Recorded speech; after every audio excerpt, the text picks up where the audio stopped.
말씀을 전하기 전에 항상 사역자로 불러주신 우리 하나님께 감사드리고, 또 이렇게 말씀을 전할 수 있는 귀한 기회를 허락해 주신 사랑하고 존경하는 담임 목사님께 감사의 말씀을 드립니다. 담임 목사님께서는 이번 주 휴가 기간이십니다. 휴가 기간 동안 편안하고 안전한 이 일정이 될 수 있도록 함께 기도 부탁드립니다. 언젠가 이 다큐멘터리 프로그램에서 이 프랑스 황제였던 나폴레옹에 대한 내용을 본 일이 있습니다.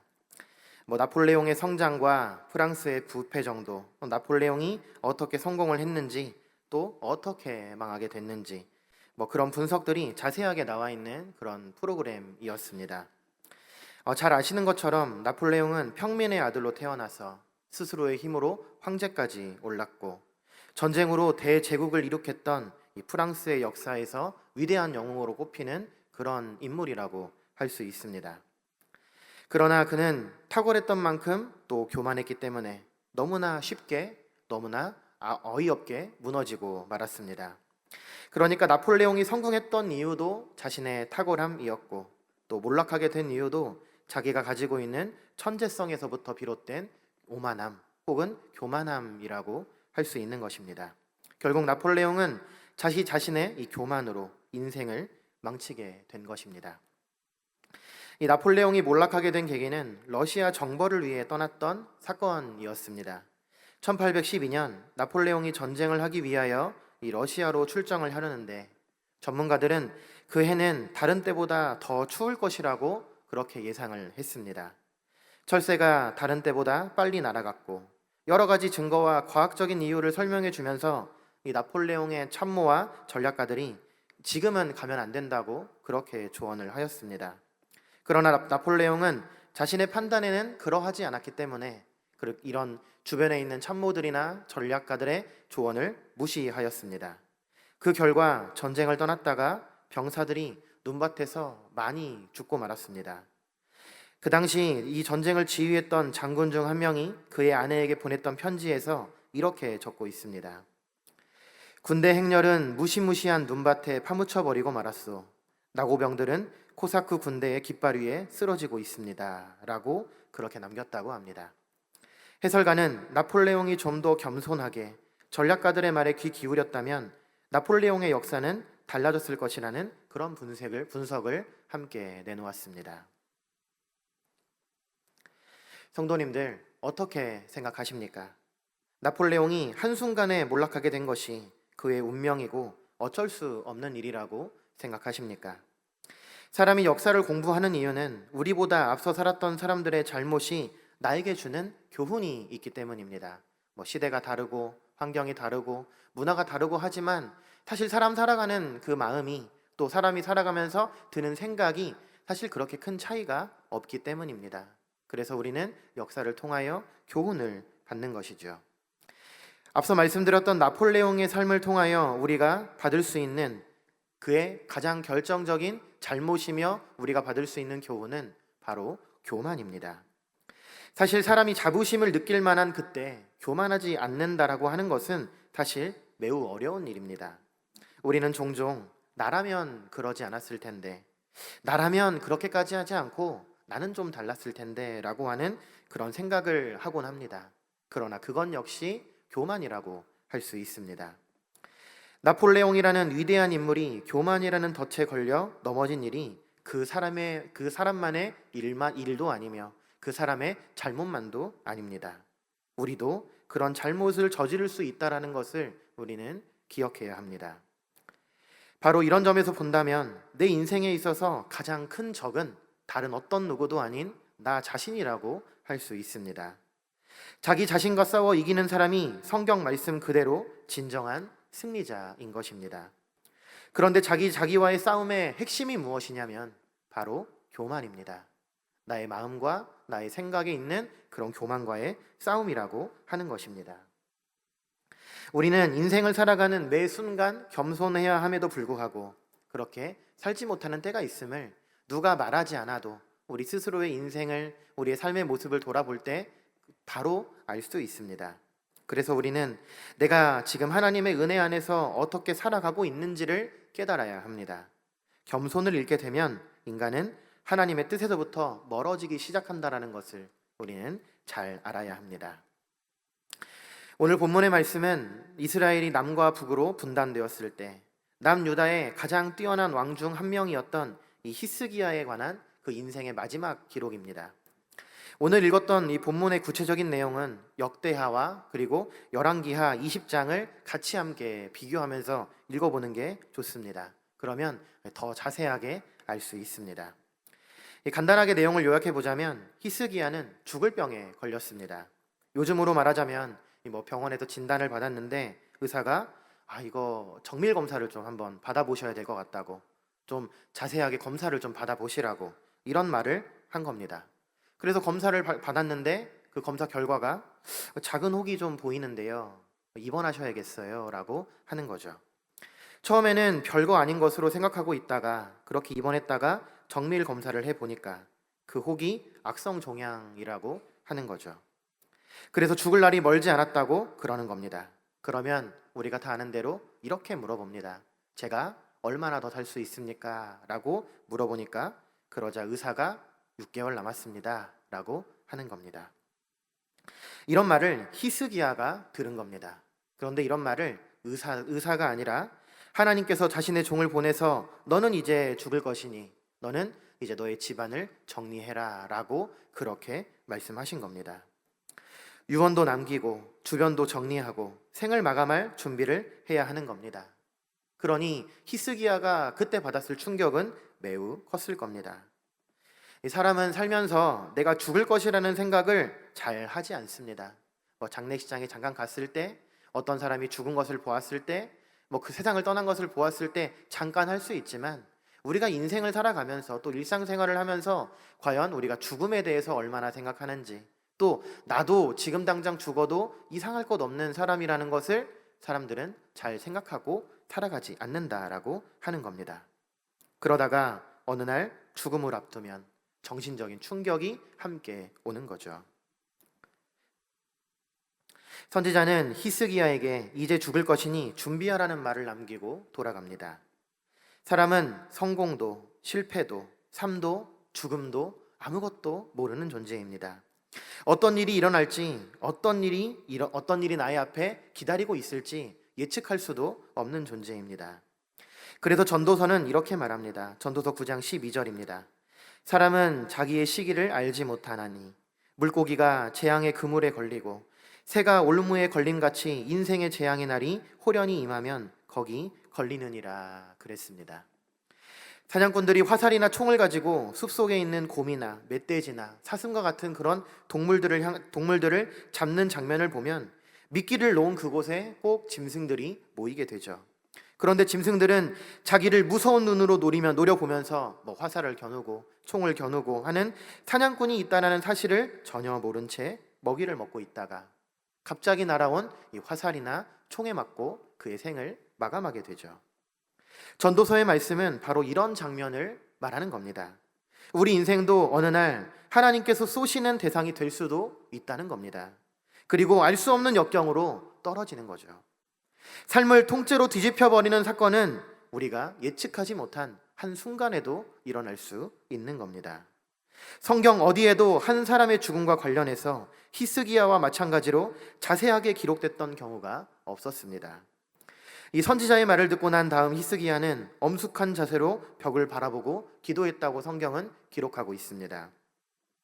죽는다는 말을 듣고 제일 먼저 그가 했던 말이 무엇이냐면 바로 기도였습니다.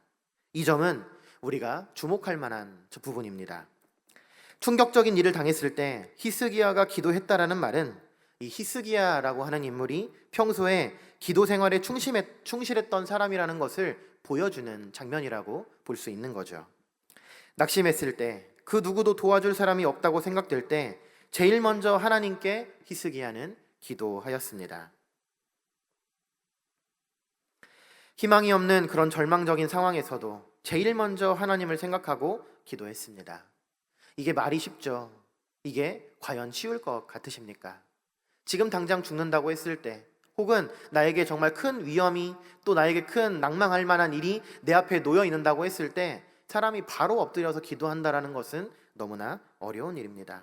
왜냐하면 자기 힘으로 할 수 있는 것들을 찾아보고 자기가 이제 뭐 어떻게 해야 되나 낭망하고 무너지기 쉬운 게 인간인데, 히스기야는 바로 낭망하고 좌절할 만한 그런 일을 들었음에도 불구하고 그것을 내 눈앞에 두고 있음에도 불구하고 그것을 생각하고 고민하고 염려하는 게 아니라 하나님 앞에 바로 엄숙하게 기도했다라고 하는 것을 우리는 주목해 보아야 한다는 겁니다. 그래서 히스기야라고 하는 인물이 한평생 인생으로 살아왔던 인물임에는 정말 틀림이 없습니다. 그는 전심으로 간절히 기도했습니다. 내가 하나님 앞에서 진실하게 살고자 했던 것을 기억하시고 낫게 하여 주옵소서 그랬습니다. 사람이 죽음 앞에서 기도할 때보다 간절하고 진지한 때가 있겠습니까? 히스기야는 벽을 바라보고 홀로 눈물을 흘리며 간절히 기도하였고 그 간절한 기도를 하나님께서 들으셨다라고 기록하고 있습니다. 하나님의 말씀을 전하고 돌아가던 선지자에게 왕궁을 벗어나기도 전에 하나님께서는 다시 계시를 주셔서 히스기야에게 돌아가게 하십니다. 그리고는 하나님께서 왕의 병을 낫게 해주실 것이고 15년을 더 살게 해주실 것이라고 그렇게 말합니다. 그리고 그 증거로 태양이 10도나 뒤로 물러가는 증거를 보여주셨습니다. 성도님들, 전무후무한 기적 아니겠습니까? 이런 기적적인 하나님의 치료를 경험한 사람이 과연 인류 역사상 몇 명이나 되겠습니까? 열왕기하 20장 6절에 보면 주목할 사실이 하나 있습니다. 하나님께서 히스기야를 놀라운 기적을 통해서 낫게 해주시고 15년의 삶을 주신 이유가 있는데, 그것을 네가 신앙생활을 잘해서, 네가 간절히 기도해서 이렇게 말씀하지 않으셨습니다. 여기 보시면 뭐라고 말씀하셨냐면 나를 위하여 그를 낫게 한다라고 그렇게 말씀하셨습니다. 다시 말하면 히스기야를 위함이 아니라 하나님 자신을 위하여, 하나님의 영광을 위하여 그를 낫게 한다라고 성경은 기록하고 있습니다. 하나님은 자신의 영광을 나타내시기 위하여, 또 뜻을 나타내시기 위하여 히스기야의 병을 낫게 하시고 생명을 15년이나 연장시켜 주신다라고 그렇게 말씀하였습니다. 이거 중요합니다. 히스기야가 기도를 했는데 그 기도를 들어주신 이유는 하나님께서 자신의 영광을 나타내시기 위하여 그의 기도를 들어주셨다라고 하는 겁니다. 아마도 이런 목적을 히스기야도 분명히 알고 있었을 겁니다. 사실 이 사건의 핵심은 여기 있습니다. 하나님께서 히스기야를 낫게 해주신 것은 하나님께서 영광 받으시기 위함이었어요. 개인의 행복과 개인의 승리와 개인의 영달과 개인의 어떤 이 유익을 위하여 주신 것이 아니라는 겁니다. 하나님의 뜻이 있었다는 겁니다. 이런 기적적인 하나님의 은혜 가운데 하나님의 심오한 뜻이 있었는데 그 뜻을 깨닫지 못하고 받아들이지 못하고 히스기야는 자신의 유익을 위하여 행동했다라고 하는 것입니다. 문제가 바로 여기서부터 시작이 됩니다. 이렇게 기적적으로 나음을 받은 히스기야에게 얼마 뒤 바벨론에서 이 사신들이 찾아옵니다. 히스기야가 살았을 당시 국제 정세는 아수르가 최강의 나라였습니다. 바벨론도 아시리아의 지배를 받고 있었기 때문에 바벨론도 이 지배로부터 벗어날 수 있는 기회를 엿보고 있었던 중이었습니다. 그러던 중에 아시리아의 공격을 성공적으로 막아냈을 뿐만이 아니라 부귀 영화를 누리던 당대의 존경받는 왕 히스기야와 동맹할 생각으로 히스기야 병 회복을 축하한다는 명분으로 히스기야 왕을 찾아오게 된 것입니다. 그런데 바벨론에서 히스기야를 찾아온 일은 우연이 아니라고 성경은 말씀합니다. 바벨론이 히스기야를 찾아오게 한 것도 하나님께서 히스기야에게 주신 시험이었다고 성경은 분명하게 밝히고 있습니다. 그런데 히스기야는 바벨론의 사신들에게 자신이 가지고 있는 부와 군사와 재산 같은 것들을 보여주면서 자랑하였습니다. 역사학자들은 히스기야의 부와 영광이 솔로몬과 동일하다라고 볼 수는 없지만 솔로몬 다음으로 아마 손꼽을 수 있지 않겠느냐라고 할 정도로 히스기야가 누렸던 이 부와 영광과 그의 권세는 어마어마했다고 합니다. 얼마나 많은 재물을 모았는지 돈을 쌓아둘 곳이 없어서 창고를 여러 개 지었고, 곡식을 넣을 곳이 없어서 또 창고를 지었고, 양떼와 소떼를 두기 위하여 도시를 새로 건설할 정도로 그의 나라는, 또 히스기야는 부귀했습니다. 성 밖에서부터 성 안에 있는 실로암 샘물을 물을 끌어들이기 위하여 지하 터널을 만들었는데 그 터널의 길이가 240m입니다. 뭐 지금이야 240m의 터널을 뚫어서 샘물을 끌어오는 것 정도는 아무것도 아닌 일이라고 할 수 있지만, 고대 사회에서, 그러니까 약 한 3000년 전에 이런 망치만을 가지고 이렇게 이 수로를 만든다라고 하는 것, 그것은 거의 불가능한 일에 가깝다고 학자들은 말합니다. 성 밖에서부터 성 안에 있는 물을 끌어들이기 위하여 공사를 한다는 것 자체가 사실은 말도 안 되는 일이라고 그렇게 평가를 하죠. 기록에 보면 밖에서 굴을 파는 사람과 성 안에서 굴을 파는 사람이 오차 없이 만났다고 그랬습니다. 뭐 지금처럼 GPS가 있는 것도 아니고 오로지 사람의 감각만으로, 사람의 판단만으로 양쪽에서 터널을 파기 시작하여 결국 그 수로를 완성하게 되었는데, 그것이 한치의 오차도 없이 이루어졌다라고 하는 건 정말 기적에 가까운 일이라고 할 수 있는 것이죠. 이것이 확률적으로 시도를 해보아도 한 1000번에 한 번 정도 성공할까 말까 한 그런 일인데, 히스기야는 이 일을 해내었다라고 하는 겁니다. 그래서 만약 적들이 와서 예루살렘 성을 포위해서 공격을 해도 물이 성 안으로 계속하여 공급이 되기 때문에 예루살렘을 포위한다고 하여도 장기전을 치를 수 있는 준비가 다 되어 있는 것입니다. 히스기야가 하는 일마다 잘 됐습니다. 군사와 경제와 문화가 번창하였습니다. 기적적으로 병도 나았고 나라가 부강하였습니다. 사실 무슨 문제가 있습니까? 경제적으로 놀라운 성장했고 자기 자신도 병이 나았고 군사는 든든하였습니다. 모든 것을 다 갖췄다라고 말할 수 있는 것 아니겠습니까? 그러니까 히스기야의 인생은 그의 막바지에 이르러서 더욱더 빛나고 다른 사람이 부러워할 만한 그런 인생을 살았다라고 하는 겁니다. 어쩌면 누구도 이루지 못했던 성공의 절정이라고도 말할 수 있습니다. 그런데 이렇게 성공의 정점에 이르렀을 때 히스기야는 교만했습니다. 25절에 보면 히스기야가 마음이 교만하여 그 받은 은혜를 보답하지 아니하므로 진노가 저와 유다와 예루살렘 거민에게 이르렀다 그랬습니다. 성도님들, 이것은 히스기야의 성공과 몰락에 대한 하나님의 분석입니다. 히스기야는 마음이 교만했다고 그랬어요. 사실 교만할 만한 이유가 있었죠. 그런데 그것이 몰락의 원인입니다. 자신의 힘으로 이룬 것은 아니라 할지라도 적어도 자신의 믿음과 경건에 대한 하나님의 축복이라는 점에서 자부심을 가졌을 것입니다. 사실 이렇게 하는 것이 당연한 것 아니겠습니까? 우리가 하나님을 잘 믿어요. 하나님께서 나에게 복을 주세요. 그리고 그 결과 우리 인생이 잘 되고 이 땅에서 잘 되고 반짝반짝 빛나고 다른 사람이 부러워할 만한 그런 인생이 되었어요. 그러면 그렇게 심한 교만까지는 아니다 할지라도 내가 하나님을 잘 믿어서 이렇게 되었다라고 하는 그런 자부심은 가질 수 있다라고 하는 겁니다. 그런 생각을 히스기야가 하게 된 것입니다. 그런데 히스기야도 그렇고 이 히스기야의 증조 할아버지였던 우시야도 결국 멸망할 때 그의 마음이 교만하였다고 성경은 밝히고 있습니다. 그래서 망했다는 겁니다. 우시야는 제사장만이 할 수 있는 분향을 직접 하려고 하다가 문둥병이 생겨서 인생 끝에 뒷방에 갇혀 그의 생을 마감하였습니다.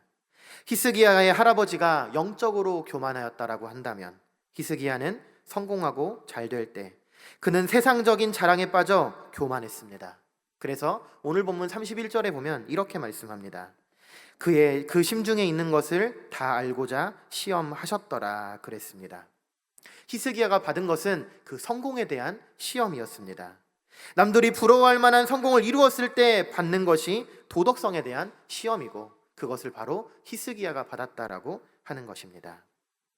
성도님들, 내가 잘 되는 것은 너무나 좋은 일이고 다행스러운 일이지만 그러나 그와 동시에 하나님께서는 하나님과 나의 관계를 저울질 하신다라는 것을 우리는 기억해야 합니다.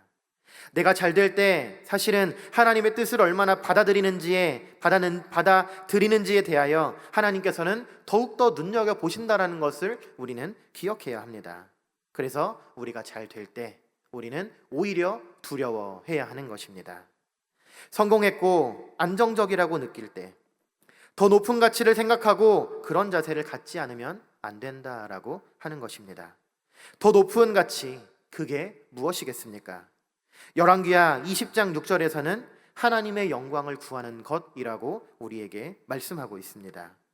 내가 받은 그것이 나의 행운으로 끝나서는 안 된다라고 하는 것입니다. 내가 이룬 업적이, 내가 이룬 어떤 일들이, 내가 이 땅에서 가진 것들이 나의 명함을 반짝반짝 빛내주는 그런 것으로, 나의 명함을 장식하는 것으로, 나의 이력서를 채워주는 것으로 끝나서는 안 된다라고 하는 것입니다. 주신 하나님의 뜻을 생각하고 추구하는 그런 깊은 세계로 들어가야 한다고 성경은 말씀하고 있는 겁니다. 그래서 우리가 하나님의 복을 받아 잘 될 때 너무나 감사하고 기쁜 일이지만 그와 동시에 우리는 두려워해야 하는 것입니다. 성도님들, 하나님께서 은혜를 베푸실 때 은혜에 응답하는 신앙을 하나님께서는 반드시 요구하십니다. 은혜는 선물로 값없이 주시는 것이지만 은혜는 반드시 그 대답을 요구하고 있습니다. 우리는 받은 은혜에 어떻게 대답하고 계십니까? 하나님의 도우심으로 기적적인 회복을 받았고 승리했고 성공했고 부유하게 되었다면 나의 마음은 어떻게 되어야 하겠느냐, 그 말입니다. 하나님께 감사하고 겸손해야 하는데 사람의 마음이 그렇게 쉬운 게 아닙니다. 사람의 마음은 그럴 때 너무나도 교만하기 쉽다라고 하는 것입니다. 히스기야의 경우도 마찬가지입니다. 하나님께서 원하시는 방향에서 반대로 움직였습니다. 그의 마음은 교만했습니다. 그의 인생은 이 사람의 눈으로 볼 때, 세상의 기준으로 볼 때 성공했고 기적적으로 병도 나았고 다 했지만 오히려 하나님과 멀어졌습니다.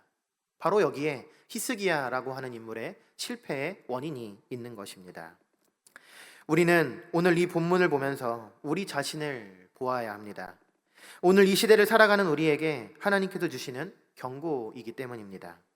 잘 될 때 하나님의 뜻이 무엇인지 묻지 않으면 우리가 이룬 성공은 결국 우리를 패망으로 이끄는 지름길이 된다라는 사실을 우리는 기억하셔야 합니다. 히스기야가 15년을 더 살면서 남긴 것이 무엇입니까? 사람의 삶은 죽고 난 다음에 평가를 받죠. 히스기야가 어떤 사람이었고 어떤 인생을 살았는지에 대하여는 그 후손을 통하여 증명이 되고 후대가 그를 또 판단하게 됩니다.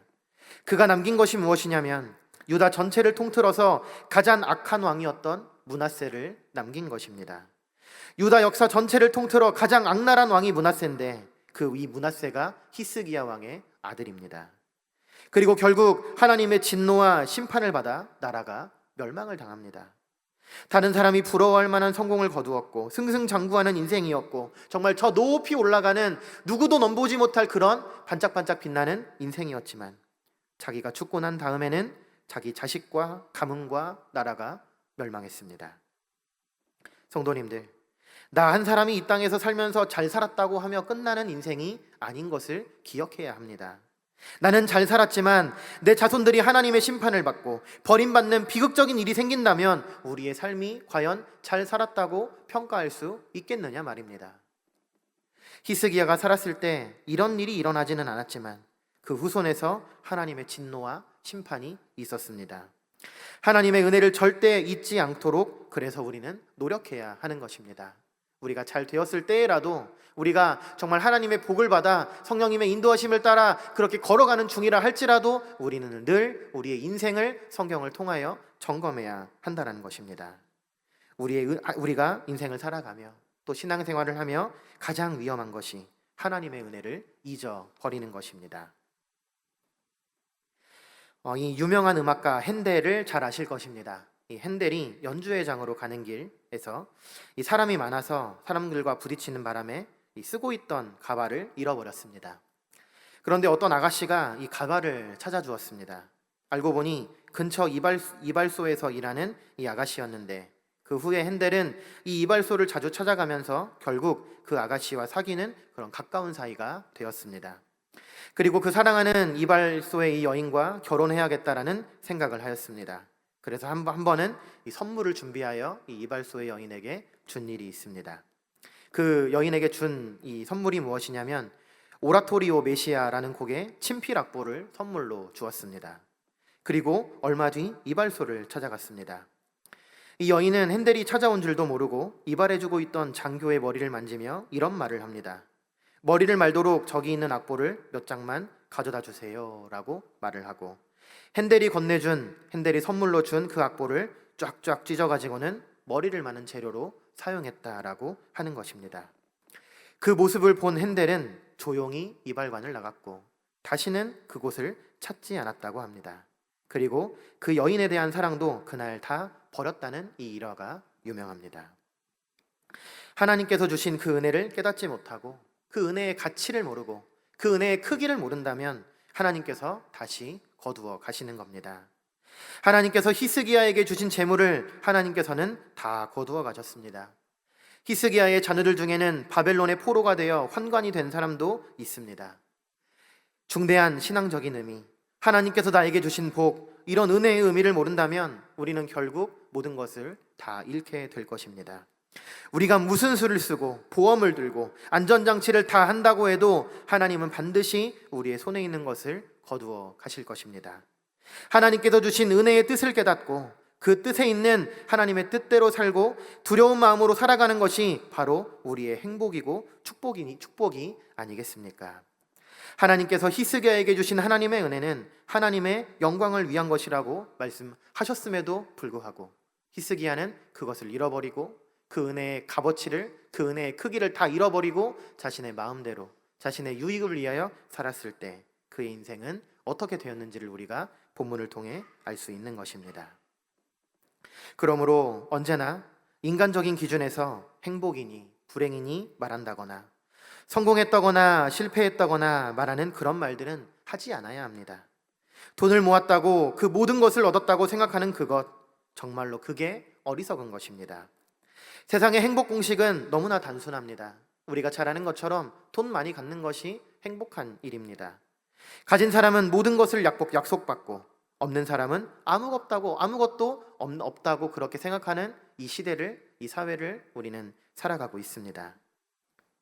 그러나 성경은 가진 것만으로는 복이 될 수 없다고 분명히 말씀합니다. 왜냐하면 가진 것에 대한 시험이 반드시 있기 때문입니다. 그래서 성도님들, 오래 사는 것도 복이 아니고 많은 것을 갖는 것도 복이 아닙니다.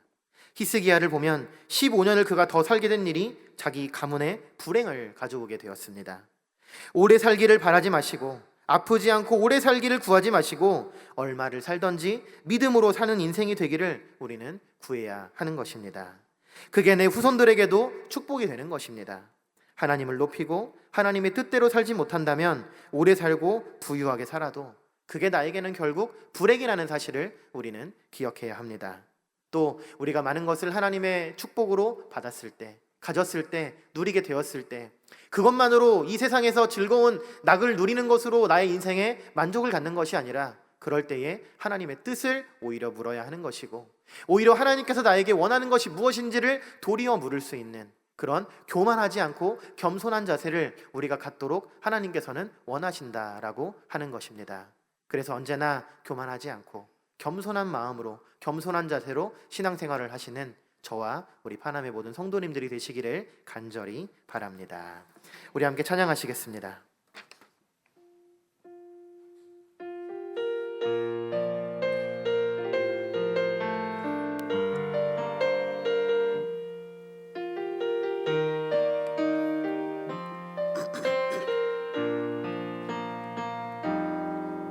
내가 누려왔던 모든 것들이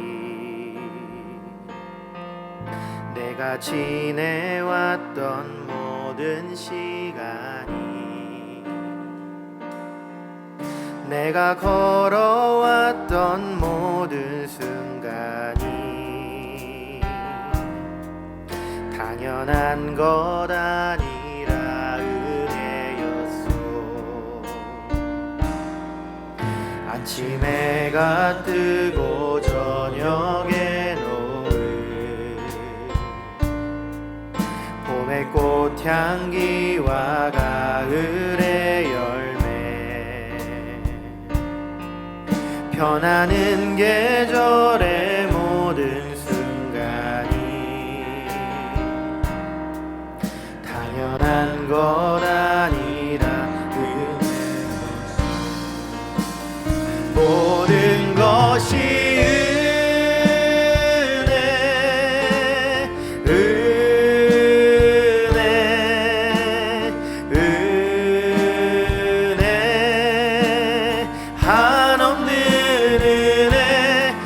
삶에 당연한 건 하나도 없었던 것을 모든 것이 은혜연 모든 것이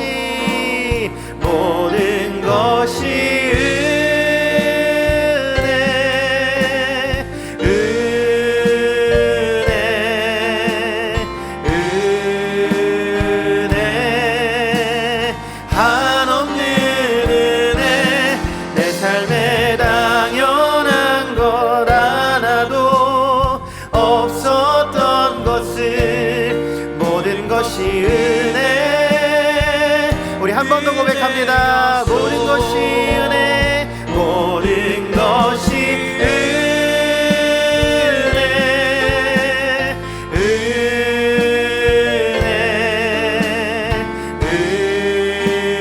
은혜 한없는 은혜 내 삶에 당연한 것 하나도 없었던 것을 모든 것이 은혜였소. 우리 시간 함께 기도하겠습니다. 우리가 인생을 살아가면서 하나님께 받은 은혜가 참으로 많지만